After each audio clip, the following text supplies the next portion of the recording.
Les saludo con mucho gusto. Pues ya muchos me conocen. Mi nombre es Florencia y pues trabajo en el canal de Libre Conciencia con el profesor Carlos Delfino.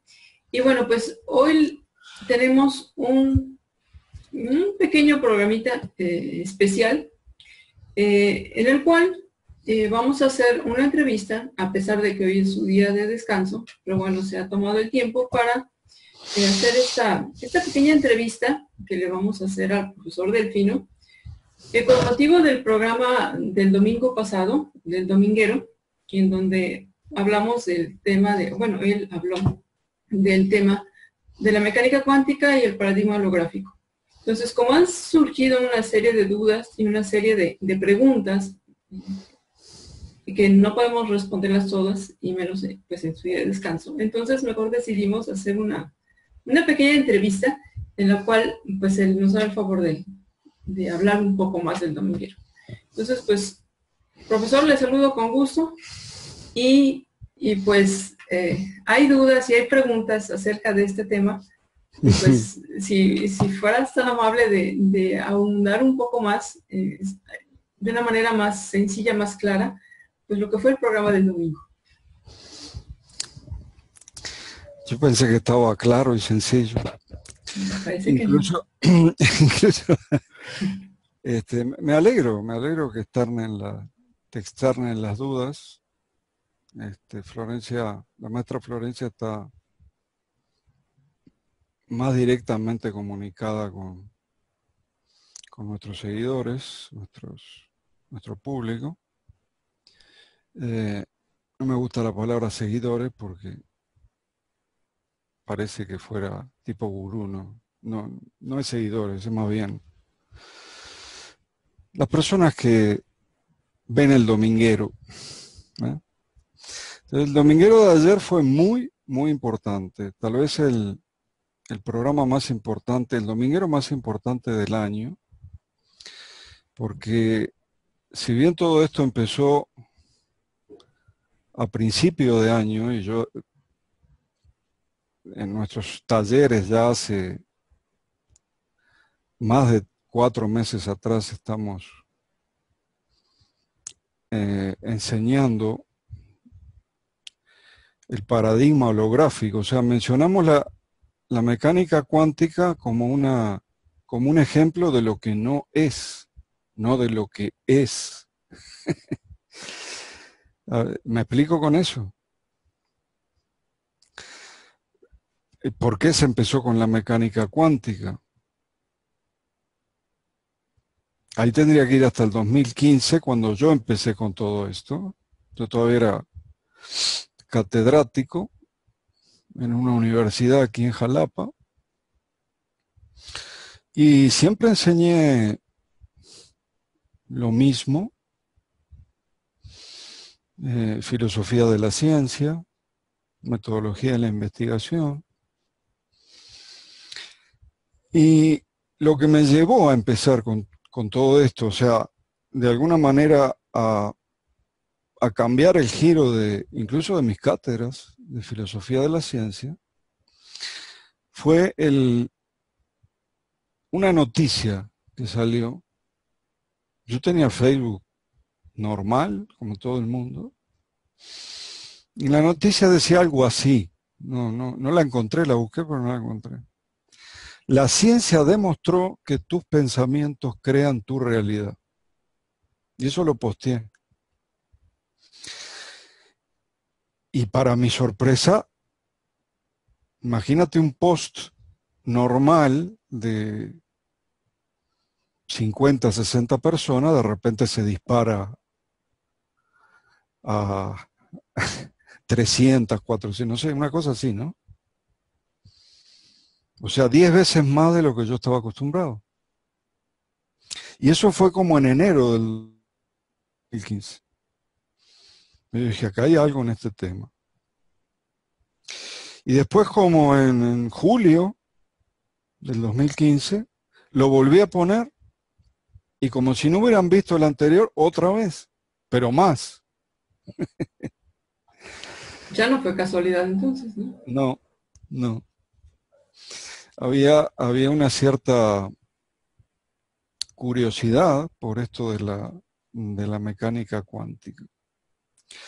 Entonces, cuando yo simplemente estaba diseñando una cosmovisión, nunca pensé que de allí iba a salir una terapia, pero finalmente salió una terapia. Yo hice una mirada panorámica y dije, esto puede ayudar a la gente. De hecho, empecé a probarla, sí funcionó. Y hubo un momento que estaba haciendo las dos cosas a la vez, ¿no? Estaba con mis cátedras de un lado y estaba con las terapias del otro. Bueno, tú conoces igual que yo los resultados. eh, y no solo sabes que no miento ni exagero,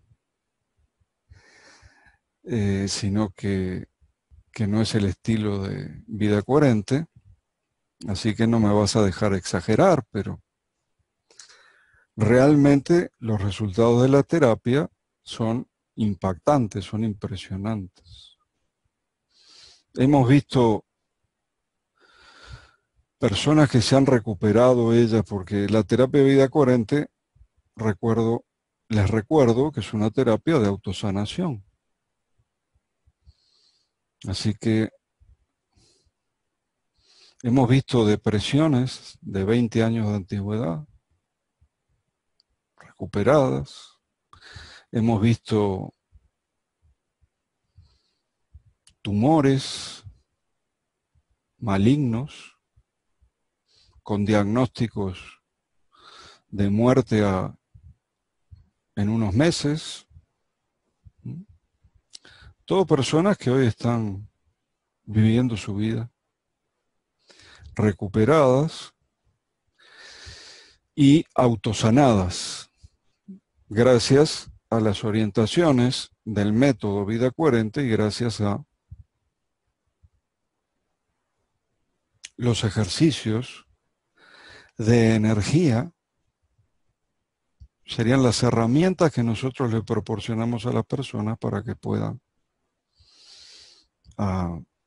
manejar la energía, que aprendan a manejar la energía. El resto depende de ellos. O sea, eso de que tus pensamientos crean tu realidad sigue siendo cierto. Si la persona realmente cree que se va a curar, se cura. Si no lo cree, no se cura nada. La disciplina es importante en los ejercicios estos, ¿no? Es la única, en el único caso que yo menciono la palabra religioso. O sea, con los ejercicios hay que ser religioso. Es decir, una disciplina monástica. Al menos le pongo un mínimo de 30 días, 40 tal vez, porque la terapia en su totalidad es de 5 semanas, ¿sí? Pero serían unos 40 días haciendo los ejercicios de manera sistemática. Tac, tac, tac. Ahí se empiezan a ver los resultados. Esto tiene un nombre, se llama coherencia sostenida, muy diferente a la coherencia intermitente. Intermitente, un día sí, un día no, un Hoy rato los hago sí. y mañana se me olvidaron. Sí. No, así no funciona.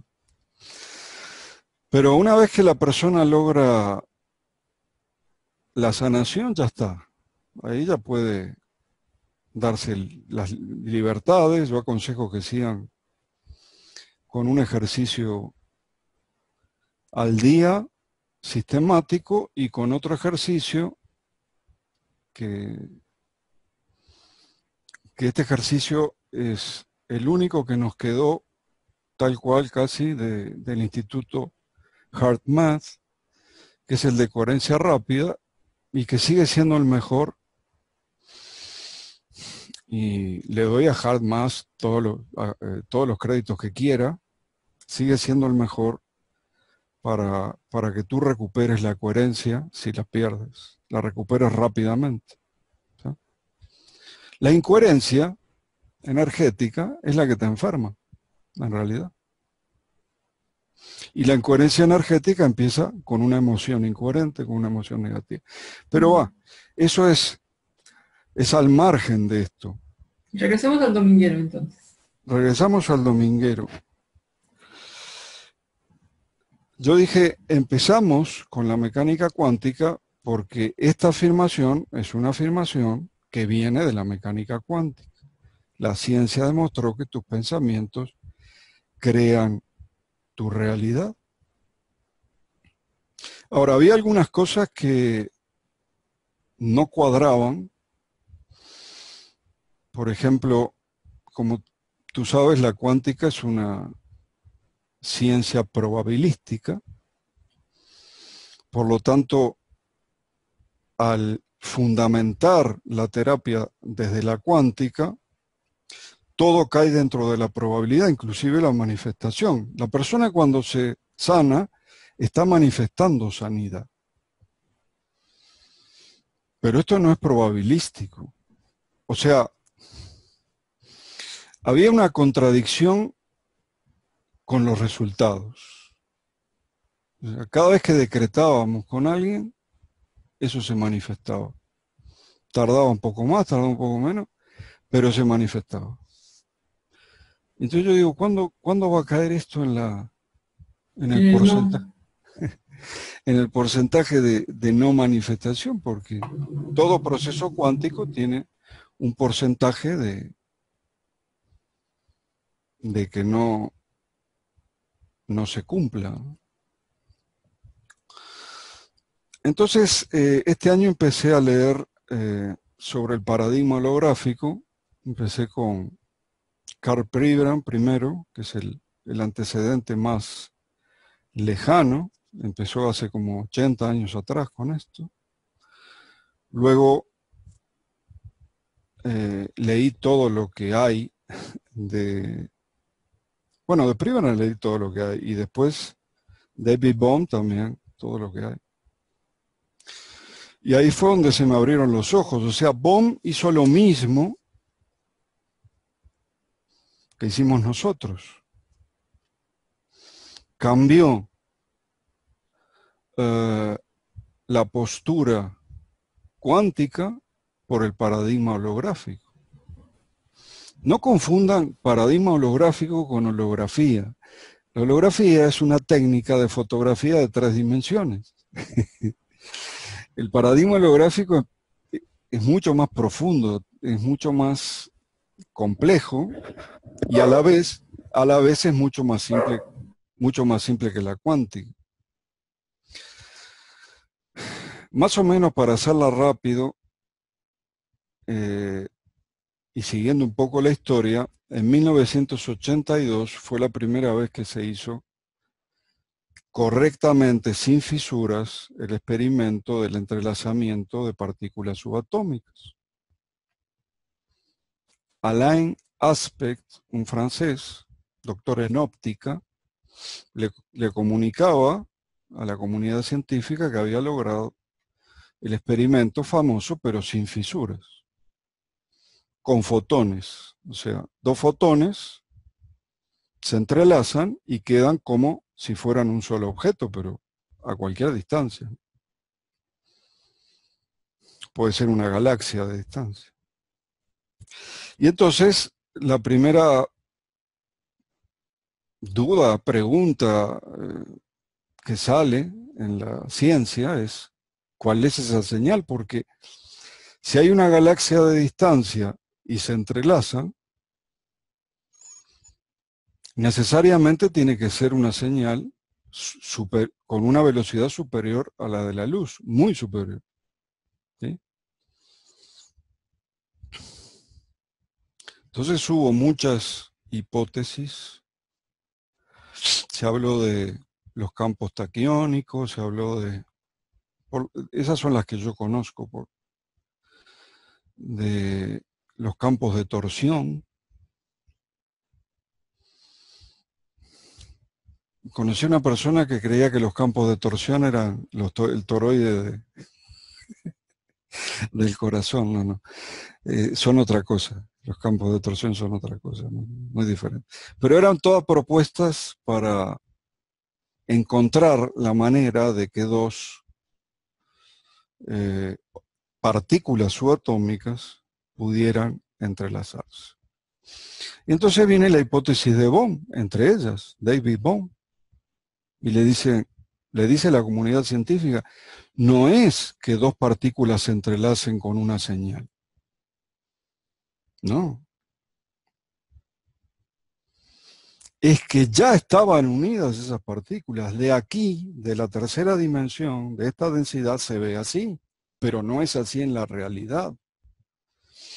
Hay un campo, decía David Bohm, lo que nosotros le llamamos campo akáshico, que es el campo de información cósmica, tomando cosmos como, no solo como este universo, sino cosmos como todo lo manifestado, que une todo con todo. Campo akáshico. Pero incluso lo une aquí. Solo que no lo vemos porque nuestro vehículo está en tercera densidad.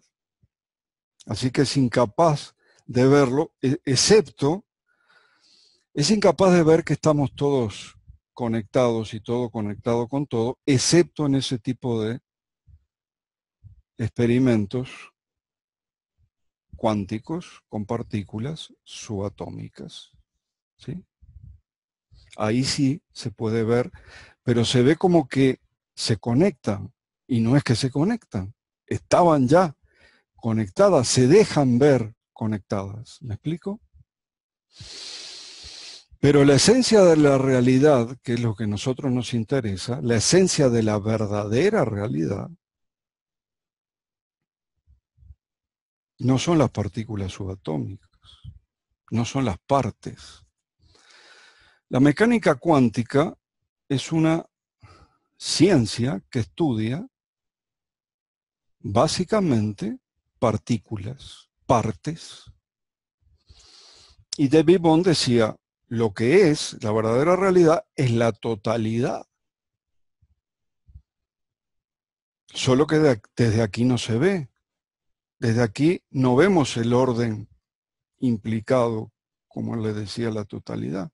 Vemos un orden fragmentado, un orden explicado, fragmentado, explicado como de manifestado.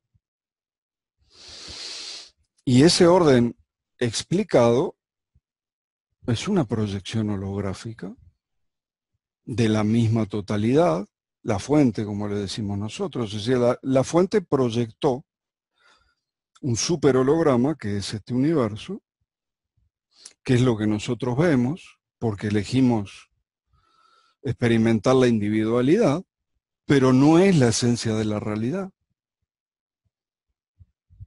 La esencia de la realidad es la misma fuente, la misma totalidad. Entonces, David Bohm tuvo la osadía de contradecir los supuestos de Niels Bohr, que en ese momento era el superstar de la cuántica, ¿no? Dijo, voy a suponer que las partículas subatómicas, por ejemplo los electrones, existen sin observador. Ahí se volvieron locos, ¿no?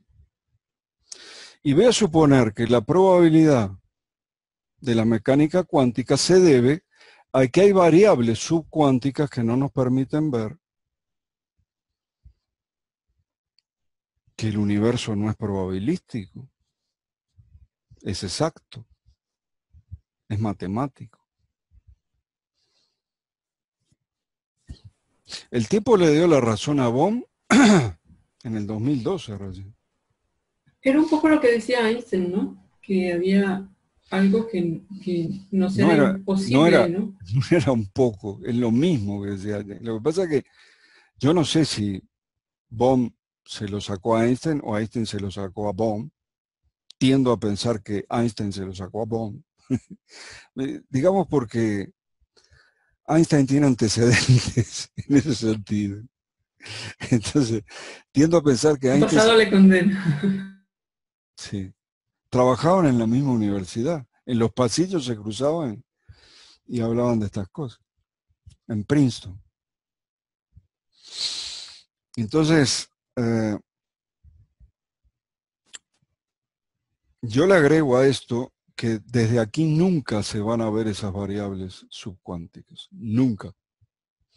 Tenemos que salir de esta densidad, tenemos que salir del espacio-tiempo para poder ver esas variables que nos indican que todo lo que nosotros vemos es una proyección holográfica, y una proyección holográfica consta de luz, pero coherente. Por eso, para hacer hologramas en la holografía, vuelvo a repetir que fotografía de 3 dimensiones, usan rayo láser, porque es lo más coherente que tenemos. No es la energía más coherente del universo, es la más coherente que tenemos nosotros. Hay energías mucho más coherentes. Por ejemplo, lo que nosotros llamamos el amor sería la energía más coherente del universo, ¿sí? Lo que nosotros llamamos miedo es la energía más incoherente de todo el universo. Bueno, la cosa es que un holograma, para poder aparecer y proyectarse, necesita 2 haces de luz coherente, un tercero para manifestarse, es decir, 2 para formarse, un tercero para manifestarse, y necesita enormes cantidades de información coherente. Información que sale de la matemática, no de la probabilidad. Entonces se acabó eso de que la manifestación puede que sí, puede que no. Siempre puede que sí. Si lo crees, lo creas. Pero 100% seguro que si lo crees, lo creas. O sea, no hay dudas allí. Si lo crees, lo creas. O sea, si estás convencido realmente, lo manifiesta. El problema es que muchas veces las personas no están convencidas. Entonces, la esencia de la realidad, ¿cuál es? La totalidad, la fuente. ¿Y la fuente de qué está hecha? De energía e información coherente y consciente. Cuidado, coherente y consciente. La fuente también es la conciencia absoluta, de la cual nosotros somos circunscripciones. Nunca nos separamos de la fuente. Entonces, ¿para qué quiero yo un observador particular, un observador individual, para de vez en cuando convertir una onda en partícula? ¿Para qué lo quiero? Si yo tengo la totalidad, el gran observador, la fuente, siempre las cosas están observadas. Cuando los físicos se ponen a hacer filosofía, que a mí me causa mucha gracia, realmente me causa gracia, discutían que si nadie observaba un objeto, ¿en qué estado? O sea, si nadie lo está observando, ¿cuál sería el estado del objeto? ¿Onda o partícula? Algunos han llegado a pensar, y hay un experimento, el experimento de Wheeler, que indica que si nadie está observando un objeto, ese objeto está en función de onda. Y cuando alguien lo observa, se vuelve partícula. Lo que pasa es que no el 100% de las veces. Entonces hay una contradicción allí. Lo cierto es que no es así. Todos los objetos que vemos son proyecciones holográficas. Algunos de ellos los manifestamos nosotros mismos tomando información del superholograma llamado fuente y proyectando nosotros un holograma, y también cotidianamente sacamos información de la conciencia colectiva, que es una circunscripción más amplia que la mía, por ejemplo. Está mi conciencia circunscrita, luego hay una circunscripción más grande, que es la raza humana, y luego estaría la conciencia absoluta.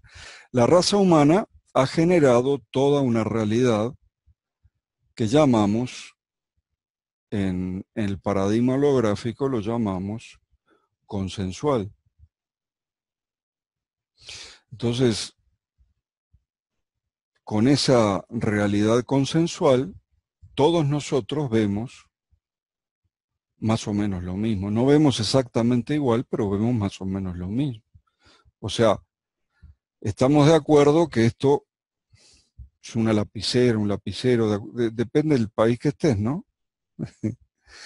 Pero estamos de acuerdo en lo que es esto, ¿sí? Realidad consensual, consensuada. Estamos de acuerdo que esto es un teléfono, ¿sí? Estamos de acuerdo que eso es una cámara, en fin. La mayor parte de la realidad que nos circunda es consensuada, consensual, hecha por la conciencia colectiva. Esa conciencia colectiva podría evolucionar en el sentido de subir de nivel. Necesitamos una masa crítica para eso. Y nosotros, como conciencias circunscritas, también podemos despertar a que en realidad somos la conciencia absoluta. Por lo tanto, también podemos manifestar. Sería algo así como hacer un nuevo consenso de ciertas estructuras que claramente vemos que no funcionan más, ¿no? Por ejemplo, sí. Perdón. Por ejemplo, la conciencia colectiva no admite una curación energética. No lo admite. La medicina tradicional concibe al hombre como una máquina. Y cuando esa máquina funciona mal, hay que, por lo general, cortar, sacar el pedazo, sacar la pieza que está funcionando mal. En el mejor de los casos se sustituye por una que está funcionando bien. Ese es el paradigma médico actual, materialista, mecanicista. Pero nosotros no somos materia, somos energía. Energía lenta, pero somos energía. Nunca dejamos de ser energía. ¿No? Entonces,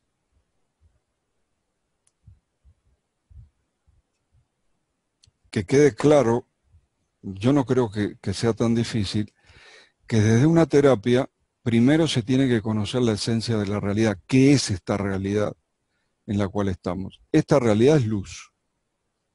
Y esa luz tiene información, es coherente y tiene conciencia.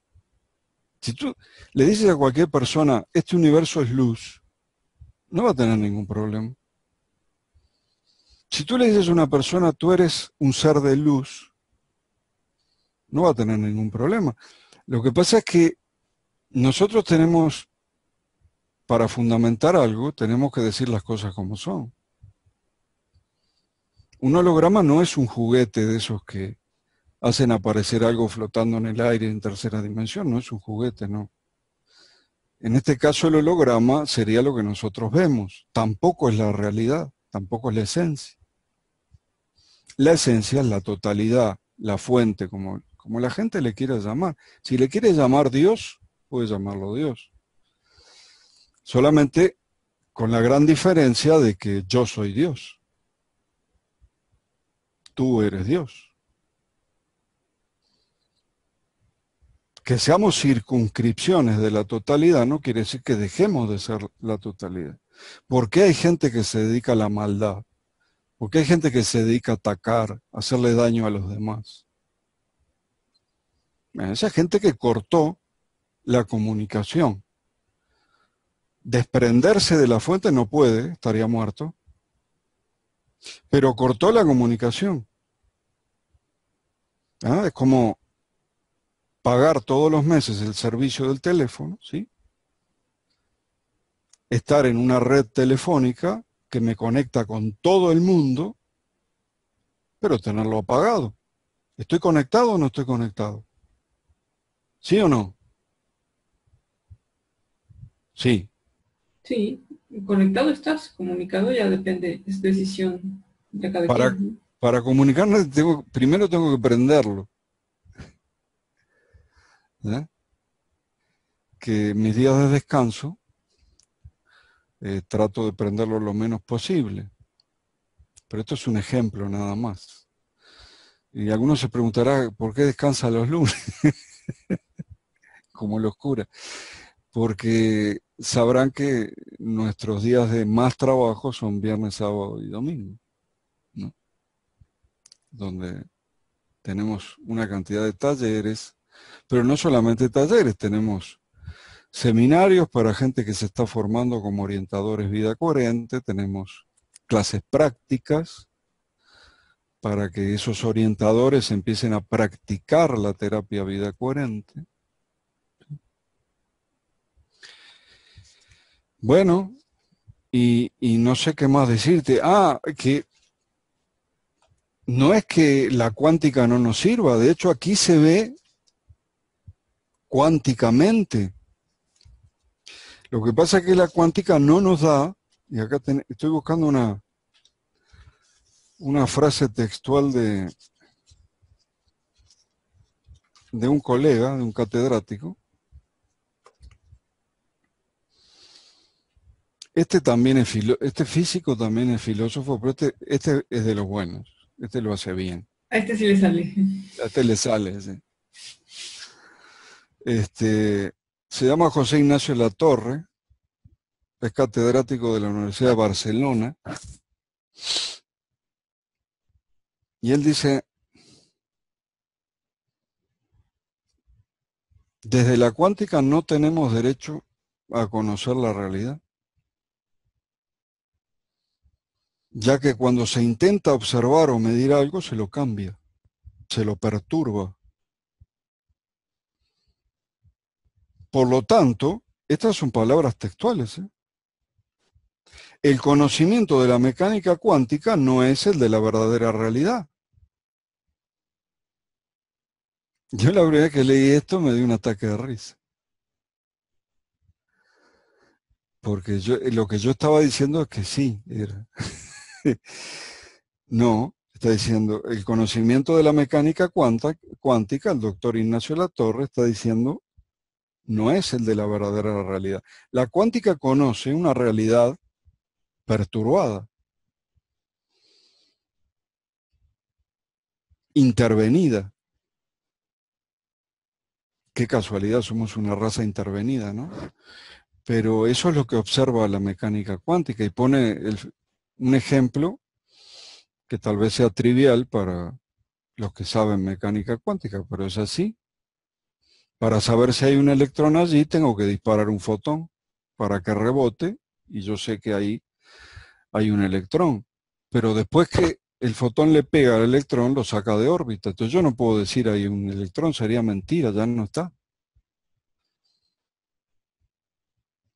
Entonces, ¿está o no está? Bueno, en realidad parece ser que estaba. A esa escala tan pequeña, a escala subatómica, a escalas de Planck, que se le dice, todo lo que yo hago lo perturbo. No puedo hacer nada sin perturbar. Y al no poder hacer nada sin perturbar, no conozco la verdadera realidad. Cuando la verdadera realidad sí se puede conocer y sí tiene explicación. Y si no me creen, empiecen a leer a David Bohm, que, bueno, lo vamos a ir viendo en la próxima serie del canal Libre Conciencia, que también queremos mandarlo a nuestros hermanos de la caja de Pandora, que se va a titular La totalidad del paradigma holográfico y la fragmentación de la mecánica cuántica. Pero no voy a terminar sin decir que lo primero que propone el doctor José Ignacio Latorre desde Barcelona, para aquellos que pretenden saber algo de cuántica, es un poco de humildad. Porque no están trabajando con la verdadera realidad. No tienen derecho a trabajar con la realidad. Ahora, ¿es útil o no es útil la cuántica? No solo es útil. Cuando se hagan las computadoras cuánticas va a haber una revolución mundial. Los ordenadores cuánticos. En el caso de la maestra Florencia, que es licenciada en informática, va a tener que aprender de nuevo. No sé, porque es muy diferente, ¿no? O sea, sí es útil para nosotros la cuántica porque aquí se ve así, aquí funciona así. Y en el dominguero puse un ejemplo. El experimento crucial, notablemente también de la Universidad de Princeton, que demostró,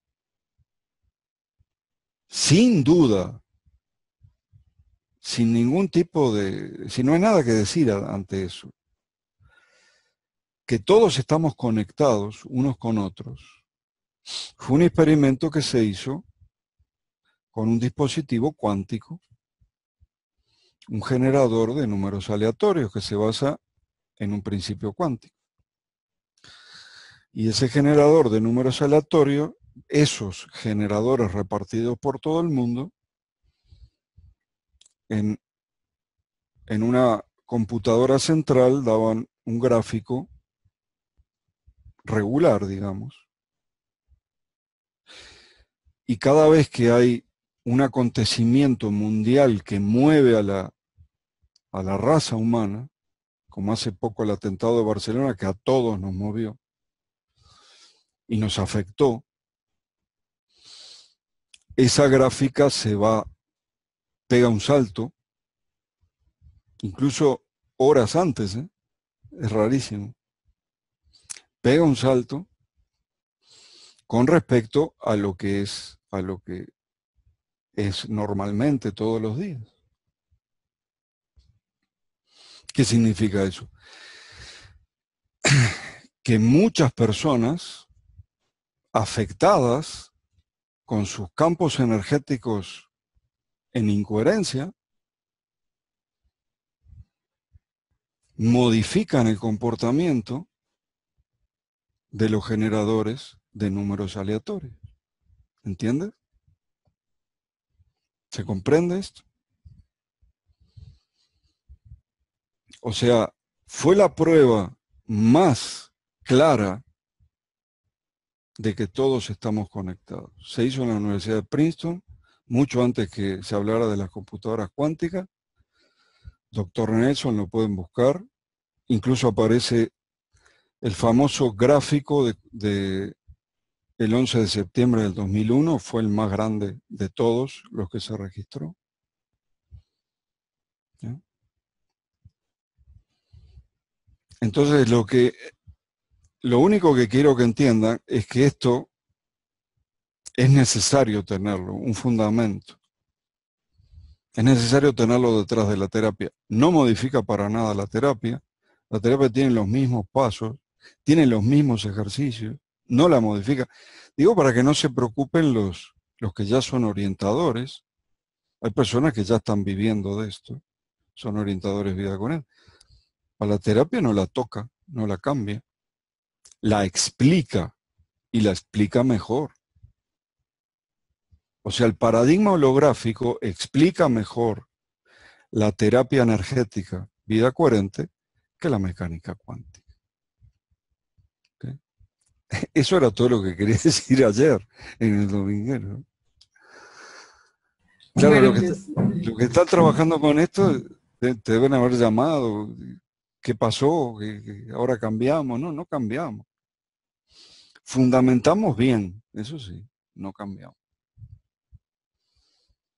Bueno, pues esperemos que ya haya quedado más claro Un poco esto. más claro. Pero Sí, esto se va a aclarar totalmente paso por paso.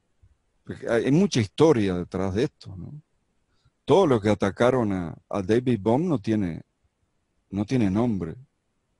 Ataques realmente violentos. No sé si en aquella época hacían como... Claro, en aquella época no había el delito informático como ahora, ¿no? Nosotros nos agarramos del delito informático y denunciamos. En aquella época sacaban un periodicazo y la figura de delito informático no existía. Entonces David Bohm se tuvo que aguantar ataques impresionantes de los adoradores de Niels Bohr y de la cuántica. Y como puse en ese articulito que está pegado al dominguero, David Bohm se iba a hablar con Krishnamurti y se le pasaba enseguida, porque ese hombre era la paz caminando por la tierra, ¿no? Debe haber sido un privilegio poder haber sido amigo de Jiddu Krishnamurti. Y yo tengo una conjetura personal, y es que Jiddu Krishnamurti fue el que le dio la clave realmente a David Bohm, porque en la época de David Bohm no había la información suficiente y necesaria para hacer una afirmación de ese tamaño, que no es una señal la que une dos partículas subatómicas, sino que ya están unidas. Eso recién se logró en el 2012, cuando un grupo internacional de científicos demostró que para que realmente funcione el modelo cuántico del entrelazamiento, la señal tiene que ser necesariamente infinita. O sea, una señal infinita y decir que ya está unido, no sé qué diferencia hay, ¿no? si recuerdas también Pribran tuvo ataques, ¿no? En sus... Pribran tiene ataques hoy. Hoy, Sí. si tú agarras a cualquier neurocientífico, no solamente al que siempre menciono que creo que fue el que tuvo más testosterona de todos, que es Francisco Rubia Vila, el que dijo el ego no existe, señores. Puedes hablar con Facundo Manes, con el que quieras. Te van a decir que lo de Pribran es una hipótesis sin comprobar. Ahora yo les diría, ¿por qué no refutan esa hipótesis? Porque tampoco pueden. Bueno, al no trabajar con una cosa, no pueden ni refutarla ni verificarla. Pero te aseguro que la hipótesis de Pribran no la pueden refutar. Solamente pueden decir, es una hipótesis que no se comprobó. Pero lo cierto es que el cerebro se comporta como un holograma, por la forma de guardar la memoria, los recuerdos. Porque una neurona, una sola, tiene la información de todo el cuerpo y de todo el universo. Porque el universo guarda la información holográficamente. Bien, pues te dejamos descansar. ¿Ya puedo descansar, sí? Yo espero que sí. Ya te dejamos descansar en este día y ya bueno, subiremos el video. Y ya te guardo las preguntas para mañana, para que ya el día de hoy... Ok. Los llamo días de hacer nada. Perfecto. Entonces, te dejamos haciendo nada. Muchas gracias.